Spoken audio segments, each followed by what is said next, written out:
Hi friends, welcome to my channel Swathi kitchen creation. Friends అందరూ బాగున్నారా?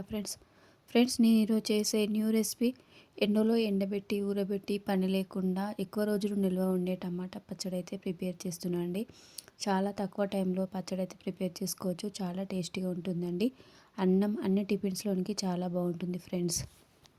అప్పటికప్పుడే జస్ట్ 10 మినిట్స్లో ఈ పచ్చడి అయితే ప్రిపేర్ చేసుకోవచ్చండి. చాలా టేస్టీగా చాలా బాగుంటుంది ఫ్రెండ్స్. మా వీడియోని లైక్ చేయండి, షేర్ చేయండి. మా ఛానల్ ఫస్ట్ టైం చూస్తే సబ్స్క్రైబ్ చేసుకొని సపోర్ట్ చేయండి ఫ్రెండ్స్. కావాల్సిన ఐటమ్స్ 1/2 కేజీ టమాటాస్ అయితే వాష్ చేసుకొని వాటర్ లేకుండా క్లాత్తో తుడుచుకొని పక్కన పెట్టేసుకోవాలి.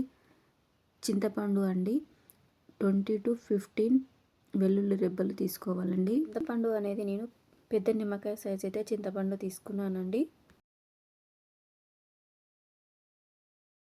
ఫస్ట్ అయితే ఒక బౌల్లో టమాటోస్ అన్నీ కట్ చేసుకోవాలండి. ఫ్రెండ్స్ టమాటాస్ అనేవి మరి చిన్నగా ఏం అవసరం లేదండి. మీడియం సైజ్ పీసెస్ కట్ చేసుకుంటే సరిపోతుందండి. ఇప్పుడైతే స్టవ్ వెలిగించుకొని ప్యాన్ పెట్టుకొని 3 టేబుల్ స్పూన్ల ఆయిల్ అయితే యాడ్ చేసుకొని టమాటోస్ అయితే కుక్ చేసుకోవాలండి.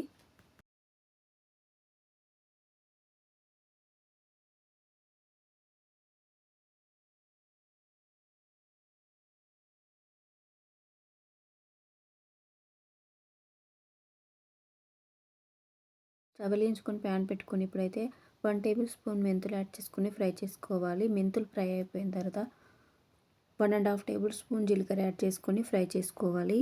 జీలకర్ర ఫ్రై అయిపోయిన తర్వాత 2 టేబుల్ స్పూన్ల ఆవాలు కూడా యాడ్ చేసుకొని ఫ్రై చేసుకోవాలి.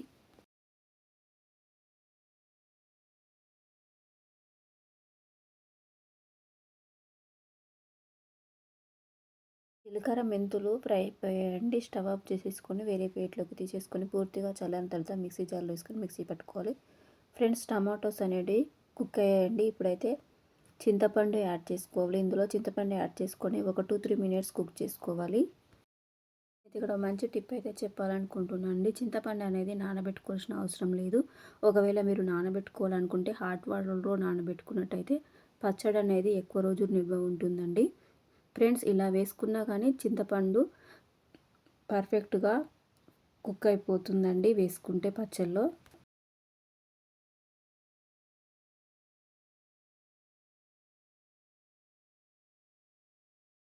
టమాటోస్ అనేటివి పర్ఫెక్ట్గా కుక్ అయిపోయాయండి. ఇప్పుడైతే స్టవ్ ఆఫ్ చేసేసుకొని పూర్తిగా చల్లారిన తర్వాత మిక్సీ పట్టుకోవాలి. మిక్సీ జార్ అయితే పూర్తిగా చల్లారిన తర్వాత మనం కుక్ చేసుకున్న టమాటో పీసెస్ అని ఇందులో యాడ్ చేసుకోవాలి. ఫ్రెండ్స్ నేను ఇక్కడ 4 టేబుల్ స్పూన్ల రెడ్ చిల్లీ పౌడర్ యాడ్ చేసుకుంటున్నానండి. ఫ్రెండ్స్ 2 టేబుల్ స్పూన్ల సాల్ట్ యాడ్ చేసుకున్నా, మీరు కావాలంటే తర్వాత అయినా సాల్ట్ యాడ్ చేసుకోవచ్చు. అలాగే వెల్లుల్లి రెబ్బలు కూడా యాడ్ చేసుకోవాలి. ఇక్కడ 15 వరకు వెల్లుల్లి రెబ్బలు అయితే యాడ్ చేసుకొని మిక్సీ పట్టుకోవాలండి. పచ్చడి అనేది ఇలా ఉంటే సరిపోతుంది ఫ్రెండ్స్. స్టవ్ వెలిగించుకొని ప్యాన్ పెట్టుకొని ఆయిల్ అయితే వేసుకోవాలండి. ఒక టిప్ అయితే చెప్పాలంటే మనం చేసే నిల్వ పచ్చళ్ళకు ఆయిల్ ఎక్కువ ఉంటేనే పచ్చళ్ళు అనేటివి ఎక్కువ రోజులు నిల్వ ఉంటాయి ఫ్రెండ్స్. ఆయిల్ వేడైన తర్వాత 1 టేబుల్ స్పూన్ జీలకర్ర, 1 టేబుల్ స్పూన్ ఆవాలు యాడ్ చేసుకొని ఫ్రై చేసుకోవాలి. 5-6 వెల్లుల్లి రెబ్బలు, 2-3 రెడ్ చిల్లీస్ కూడా యాడ్ చేసుకోవాలి. కొంచెం కరివేపాకు కూడా యాడ్ చేసుకొని తాలింపు అనేది ఫ్రై అయిపోయిన తర్వాత స్టవ్ ఆఫ్ చేసేసుకొని అయితే పచ్చడి అయితే అందులో వేసుకొని బాగా కలుపుకోవాలి. ఇలా బాగా కలిపిన తర్వాత అయితే మనం మిక్సీ పట్టుకున్న జీలకర్ర మెంతుల పౌడర్ను కూడా ఇందులో యాడ్ చేసుకొని బాగా కలుపుకోవాలి. ఫ్రెండ్స్ ఈ పచ్చడి వేడి వేడి రైస్లోకైనా చపాతి టిఫిన్స్లోనికి చాలా బాగుంటుంది ఫ్రెండ్స్ మీరు కూడా ఈ వీడియోస్ తర్వాత ఒకసారి ట్రై చేయండి. ఎలా వచ్చిందో కామెంట్ బాక్స్లో కామెంట్ చేయండి ఫ్రెండ్స్.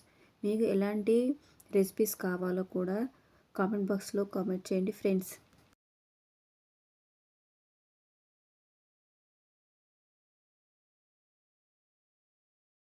టేస్టీ టమాటో నిల్వ పచ్చడి అయితే రెడీ అయిపోయింది ఫ్రెండ్స్. ఈ పచ్చడి వేడి వేడి రైస్లో వేసుకొని తిన్నారంటే అమృతంలా ఉంటుంది ఫ్రెండ్స్. అంత బాగుంటుంది పచ్చడి అయితే.